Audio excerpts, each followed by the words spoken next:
રાજકોટના માંડા ડુંગર પાસે લોકોએ હંગામો કર્યો છે। રાજકોટ ભાવનગર હાઈવે પર ચક્કાજામ કર્યો।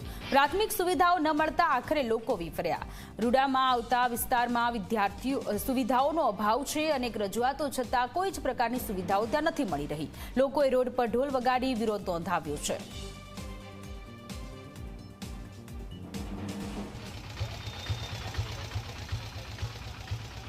માંડા ડુંગરની સમસ્યા એવી છે કે પાણી, રોડ અને રસ્તા બરોબર મેન રોડ રૂડાવાળાએ પાસ કરી દીધો છે, પણ સોસાયટીનો હાથ નથી ચાલતા। 12 સોસાયટી છે અમે આ એરિયામાં બરોબર 25,000 માણસો રહી અને કોઈ જાતનો જવાબ નહીં। પાણી નહીં। અમે 5 વર્ષથી તો અહીંયા રહી છીએ, પણ માણસો 10 વર્ષથી હેરાન થાય છે। કોઈ જાતનો ઉકેલ નથી આવતો ભાઈ। ગંડુ રાજા અને અંધેરી નગરી એના જેવી વાત છે। આ કોઈ અમારું સાંભળતું નથી। એટલે અમે આ માધ્યમથી અમે એમ કહેવા માંગીએ છીએ કે આ મત વિસ્તારના ધારાસભ્ય શ્રી જીતુભાઈ સોમાણી રહ્યા એને કહી તમે આમાં મત વિસ્તારમાં નીકળો, શું હાલત છે એ તમને ખબર પડે। અને અમારો માંગણી એટલી છે કે રોડ રસ્તાને પાણીની અમને સુવિધા આપે।